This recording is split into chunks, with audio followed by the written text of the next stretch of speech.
Let me tell you of the days of high adventure.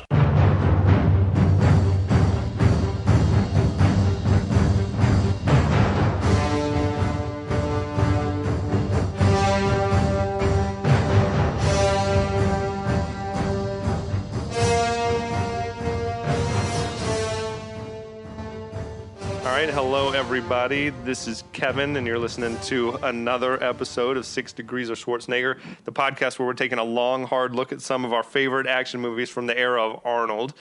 And I am joined by a new partner here, John Arnold. Hey, what's up, you guys? John and I go way back to college, freshmen, strangers to each other. Long time ago. Yeah, nearly 20 years. In a galaxy. Far away. So I'm so stoked. We've taken the show to Houston for this session. Yes, hello everyone from H-Town. And we are here to talk about a movie that is, I feel like if we had a movie that that encapsulated our friendship, our relationship with each other, it's this one. I want to let you say that. I'm going to let you say what it is. I hope you guys are ready, because today we're talking about Bloodsport. Yes. A classic. The classic 1987 Van Damme vehicle, star-making vehicle. Yeah, the first out of the gate. What was your first exposure to this movie? I'm sure it was seeing it on like a TBS or whatever cable movie channel. Yeah. I was remembering my earliest exposure to this and thought that it must have been TBS, but as I remembered it, I remembered my mom and dad dropping my brother off at my grandmother's house on the weekends, and we'd be sitting there like after breakfast, and she'd pop in Bloodsport on her VHS. When I was left with grandmom's, we were watching like Annie or Benji or Swiss Family Robinson. My Jimmy Sue, R.I.P., had a thing for Jean-Claude. She admired his physique. She did. She would point out how much more ripped he was than everyone else in the movie. It was spectacular. Did she like the splits? She was a big fan. She was a big fan. She saw the sex appeal right away. So I swear in college we had to watch this movie once a week. At least once a week. And quoting heavily all week long, right? Constantly.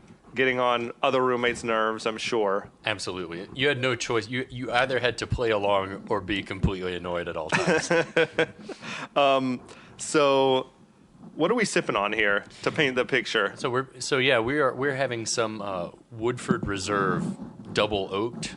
It's delicious. Yeah, it is they refer to it at the distillery as their dessert bourbon. So if you're at home, we raise our glasses to you. Yes. We salute you with some Woodford Double Oaked. We encourage you to run now to your liquor cabinet or refrigerator and grab your favorite libation. Grab something, please. And then you're gonna need it. and then prepare for the mayhem and the carnage. Yeah, this movie is awesome. Awesomely bad, but also just flat out awesome. Yeah. And if you need to yell Mate, we understand. So this sucker opens up with what aerials of Hong Kong, like stock footage, right? Clearly, that's right. Very grainy stock footage. We see Hong Kong, we see Victoria Harbor, we see Kowloon Bay, which you've actually been before. Yes, it was surreal being in Hong Kong the year that I met you, and walking around Kowloon and wondering if everyone else was feeling the same sense of nostalgia and amazement that I was, but no one else. I was like, has anyone in this group seen Bloodsport? And no one had. Who were you with? Shocked. Church people. Okay. Fucking church people. All right. You know what's stunning is Van Damme got top billing, like pre-title billing on this movie, and he'd never starred in anything before.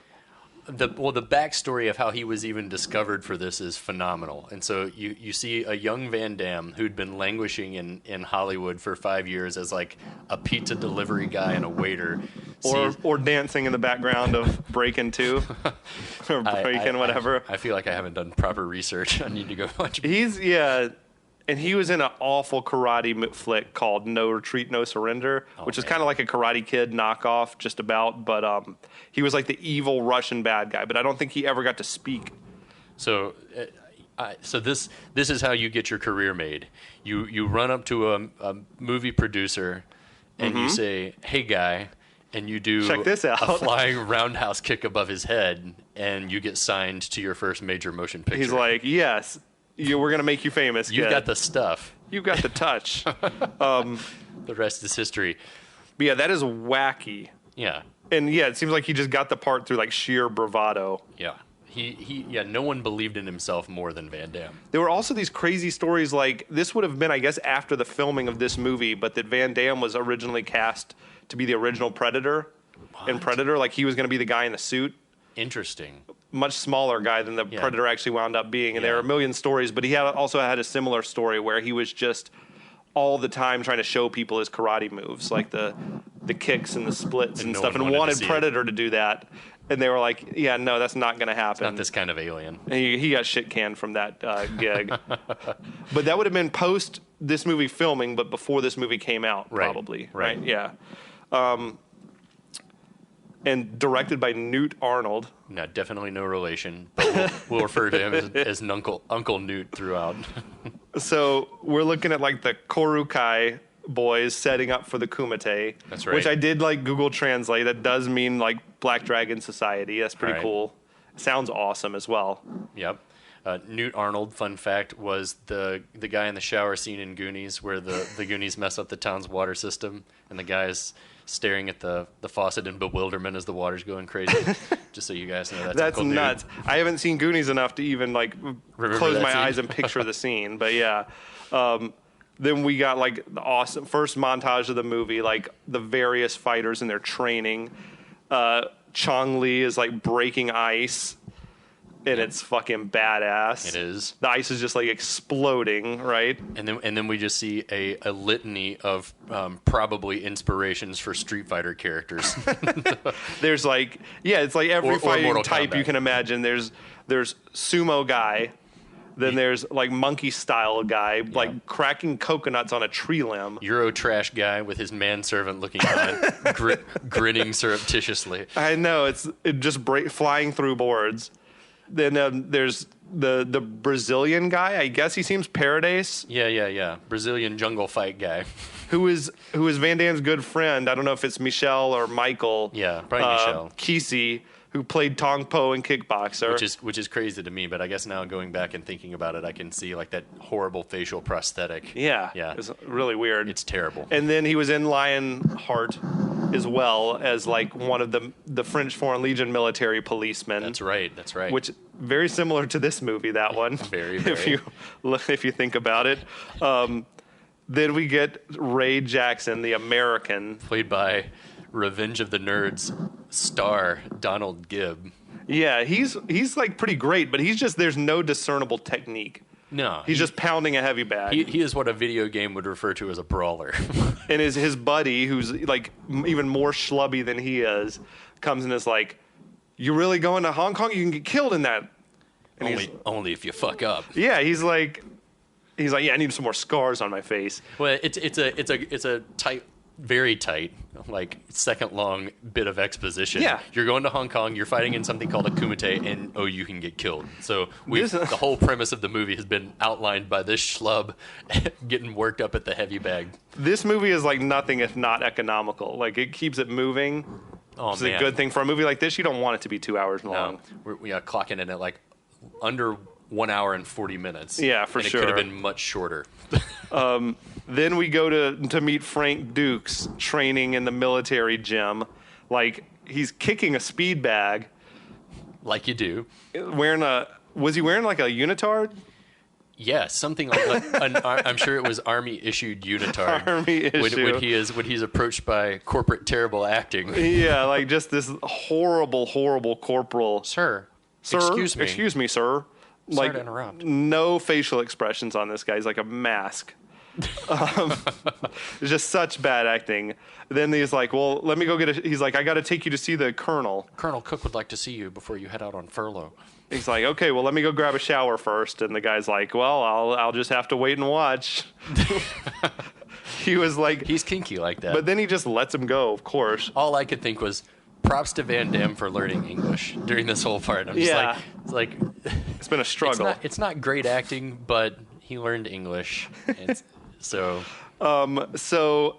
Yeah, I guess they're in the showers for I don't know how long, and the corporal starts getting suspicious, I suppose, and calling out for him. Then he pokes his head in, and the shower's empty, of course. I guess he went butt naked, like out a window?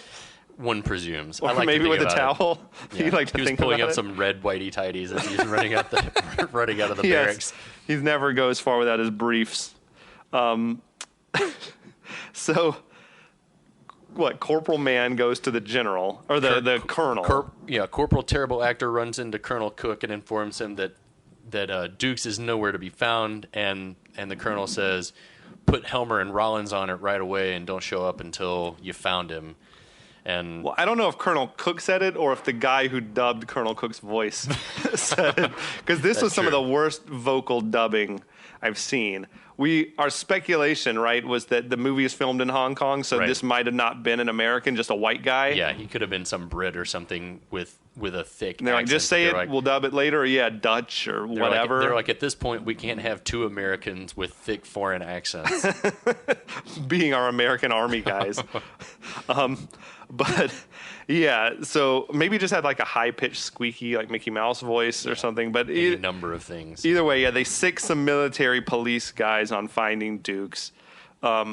Dukes goes to the first place he would go, and the first place that the military police should find him, which is his old Shidoshi Tanaka's house. Shinzo Tanaka. Yeah, he meets Tanaka's wife, who we get the impression Tanaka's like ill. He's resting or whatever. Right.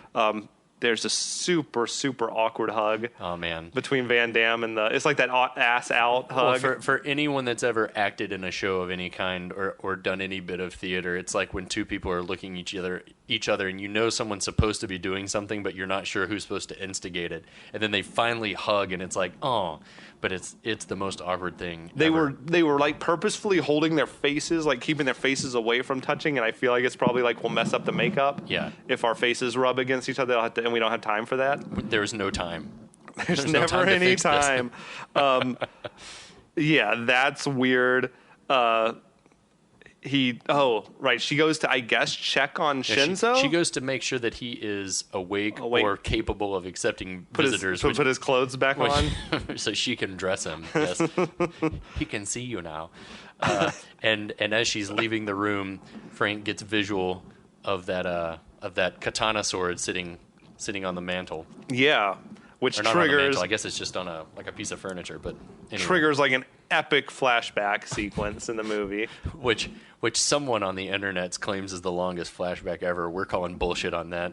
We didn't have time to fact check Yeah, that. But what was it, like 10 minutes or something? Yeah, I think whoever it was like 10 minutes and 54 seconds of uninterrupted flashback, and I just don't think that's... Which we're thinking like, I mean, my first thought was Citizen Kane, where the whole movie basically is a flashback. Exactly. Or Godfather 2, where 50% of the movie is... Yeah. So I don't see where or how they get that or where they would verify where they'd get that from. I don't buy that. Yeah, so we flash back to some rowdy teens like sneaking into, well, they're looking through the window, right? Sneaking through an open window. And they're like, "Oh, look at the sword."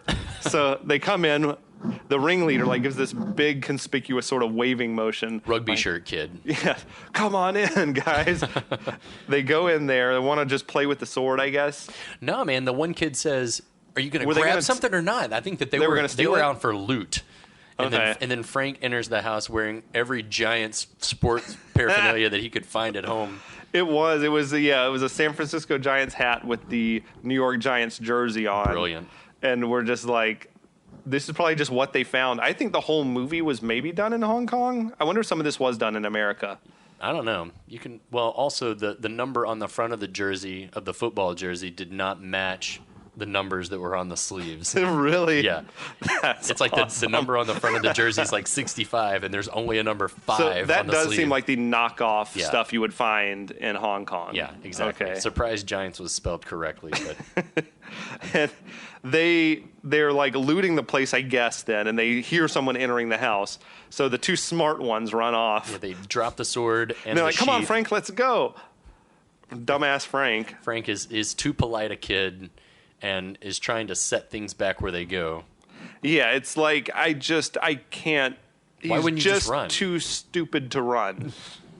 And I want to say, like, young Frank could not look less like Jean-Claude Van Damme. Yeah, that must have been someone's son. Maybe that's a good point. I didn't even think about that. Maybe that was like... I think they just found some kid with a French accent and were like, you'll do. Totally. I don't think he didn't even seem to be an actor either. Yeah. It just seemed like your voice sounds the closest to Van Damme's voice. Right. Would you have been more offended if it was a dude with no accent at all playing young Frank? I mean, he has so few lines, but I mean... I wasn't going to steal it. It all sort of works out oddly in this movie's weird way. It's okay. You know what would have been bad? Is if young Frank had been a really good actor, and then you switch to Van Damme, and you're like, what happened? He used to be able to act. He was such a natural, and he grew right out of it. Oh, my God. Like Haley Joel Osment or something. But, so, young Tanaka comes in and beats the shit out of Frank Dukes. Tanaka Sr. runs in and sinks his dog on Frank. He came in and just gut kicked him. Whip his ass, son. He gut kicked him, dropped him, and then was like ready to give him some more, and Dad called him off a little bit. Send him to do his homework. That's enough, Shingo. I also like that like real life Frank Dukes is very offended by this portrayal. Yes. When asked about this portrayal, if this is actually the way that it went down, he's like, "Oh God, I almost got into a fight with the screenwriter about this. It's so disrespectful." All of Frank's stories end with him almost beating somebody up. Yes, he's always almost beating someone up, and the details of the story as told in the film or wherever else are not quite what he explained to someone, because everything he's ever said is a lie. We should also mention that this movie is based on the completely preposterous and utterly false life of Frank W. Dukes. Yeah, I mean, I feel like we're gonna get to that in depth later, but yeah, I just put that together. I think it's great that every great story he's got ends with him almost having to fight somebody. And then people but then the other guy chickens out. Like, you're crazy, Frank. You're crazy. And like backs out. You're crazy. All right, you win. And I guess we get a glimpse of that insanity when Tanaka uses the katana sword to cut the bill off Frank's hat, teenage Frank's hat, and there's no flinching. Like, he could have accidentally killed Frank pretty easily, right? Well, he's a trained ninja, I guess. But like Frank could have leaned in or something, you know? Yeah, like what? Yeah, he could have cut his face off. Gonna do. But my grandmother. I asked my grandmother over and over again. This is hysterical. Asking my grandmother, why didn't he flinch? I would have flinched, and she said, "Well, his reflexes are so good." And I was like, I feel like that means he should have flinched. Right, his reflexes are so bad. What you're saying? I'm 7 years old, and I'm still like, I don't buy this, Grandma. I think also, Tanaka's like, maybe we can make some kind of deal, which. And then, young Frank's like, sex slave. What kind of deal or whatever? It does sound like it could turn sexual pretty fast. The cutscene was a gag ball next. But so then we got Tanaka talking with Frank Dukes' parents in a very sort of awkwardly forced analogy about, like, I raise fish, you raise grapes, but we both raise sons. Yeah, there's a lot of foreigners talking to each other about things, and they're like, what? No one knows what's happening. This script kind of feels like it was translated into another language and then translated back into English. Yeah, it sort of sounds like they read it through the Google Translate. Yeah, and then translate it to Spanish, then translate it back to English, and we'll see what we got. But yeah, somehow, and then totally, Dukes' parents fully on board. Yeah. Turn your son over to this strange guy. Yeah, we'll let your son kick the shit out of our son. That's fine. That's absolutely fine. We get to the training, and it is basically young Tanaka just beating Frank up. Shingo is letting Frank have it. Like, has him on the ground in a hold, and then still just decks him in the face while he's down on the ground. And then I feel like Tanaka's like, okay, that's enough for today. And then Frank's like, no, it's not. He hasn't had enough. He's like, why are you training him but not me? Which is a fair point. It is a fair point. He's like just being his punching bag, right?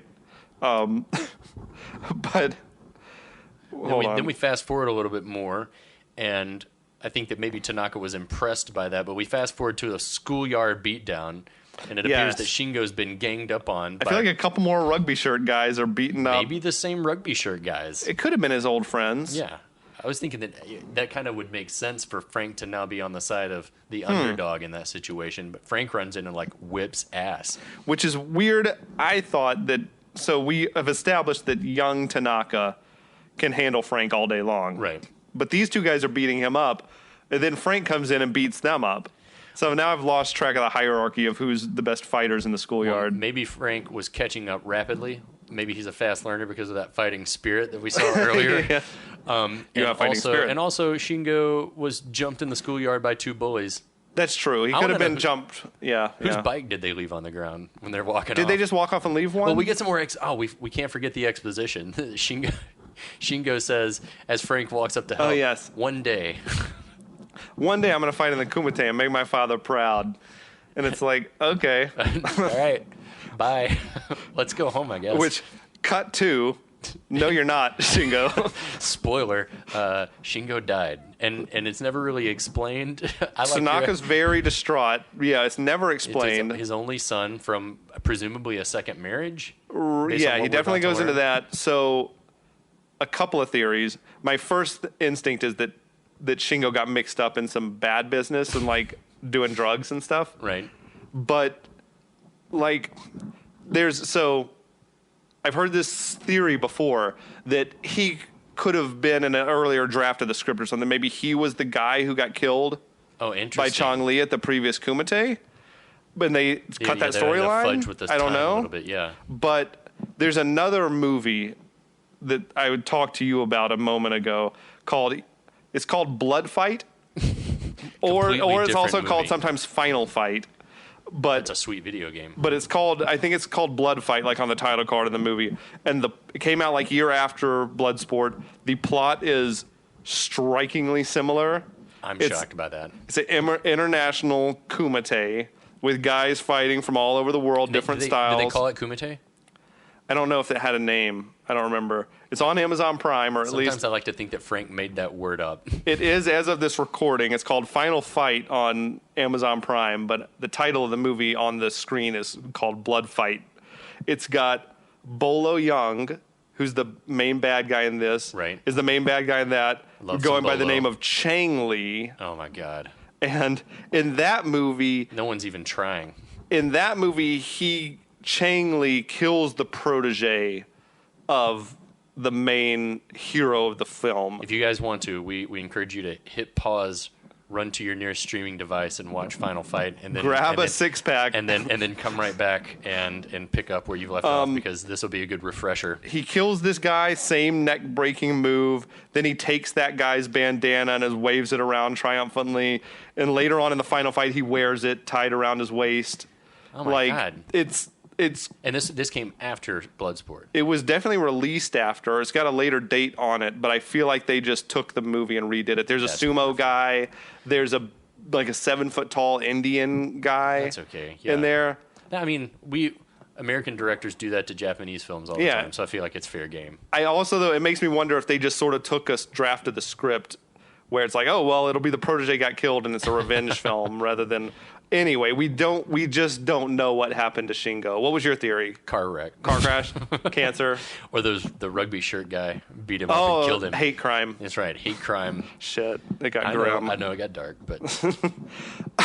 I will say, this actor playing Tanaka, badass.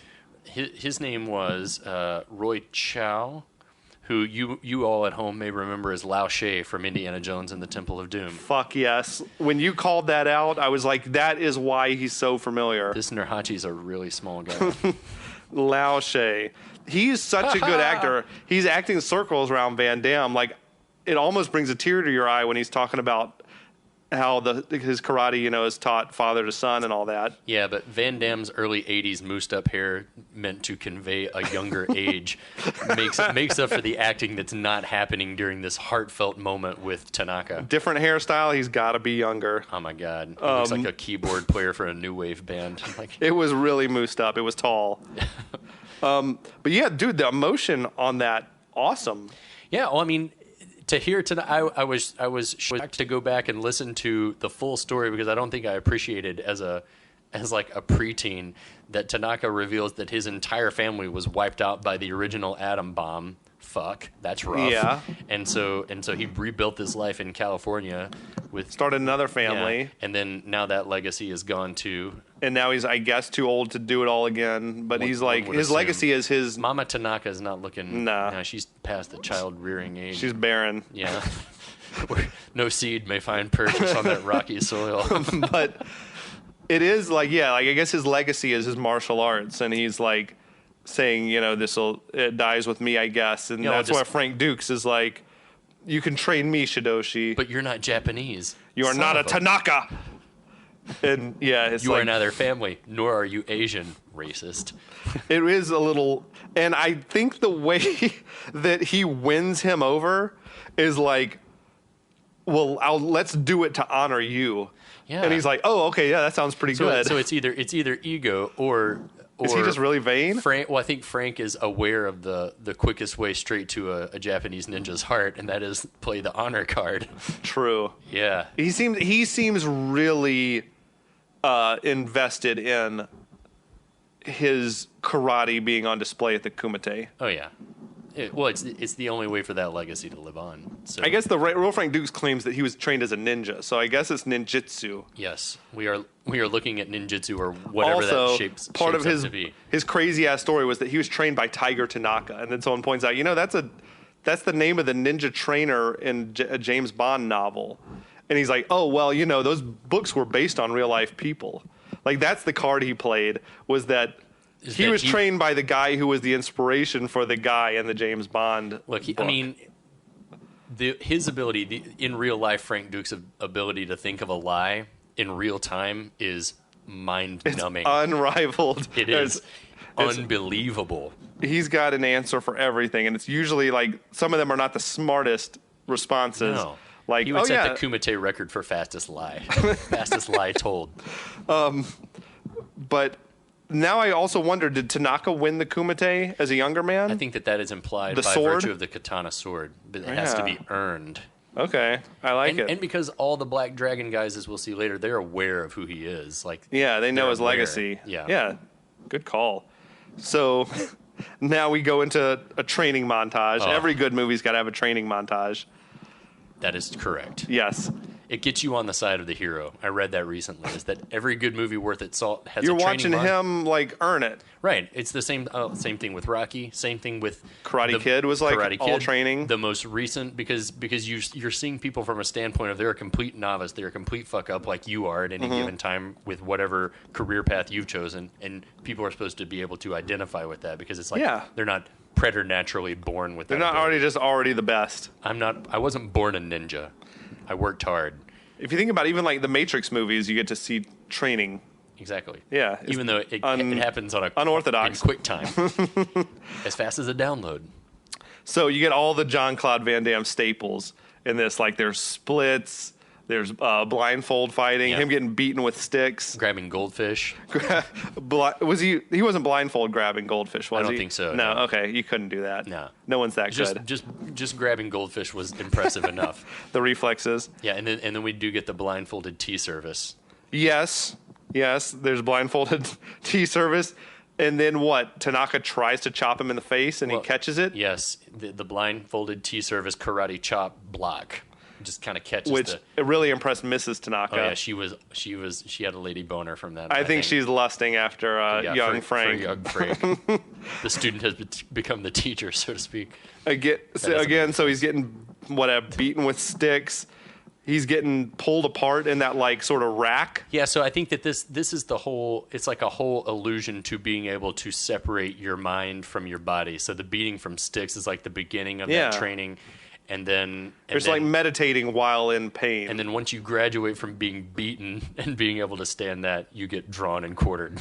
So he's being ripped apart basically by this device. We'll keep a count. That's Jean-Claude Van Damme split number 2 for the movie. That's right. But he goes into like a meditation, like Zen state where he sort of zones out the pain and he's like pulls himself up, which really wows Tanaka. Which in real life, Frank Dukes maintains was a real training technique that was used. Like he says, I could see the whole trying to separate the pain from your mental state for sure, right? And I guess the training is deemed a success because Tanaka gives him his katana. That's right. There's a private ceremony in the Tanaka hatchery backyard. Mrs. Tanaka not there. Not invited. It did look a lot just like a dirt lot. Yeah. Like there was no. It wasn't like Miyagi's backyard where it's all waterfalls and beautiful, yeah. bonsai trees. Pristinely landscaped. Yeah, this is like. But it was a long ass flashback. I'll say that was like a. It holds a world record. It was like not a quarter of the movie, but at least an eighth of the movie, probably, right? I think we can safely say 10 minutes. 10 minutes or so. 11 minutes. And that'll be our stop-off point for this chapter of Bloodsport. How did we get here so quickly? But we'll be back because things are actually about to get really interesting once we arrive in Hong Kong. So hope you'll join us for the next chapter. Okay, USA. Body's ready, my heart's on fire.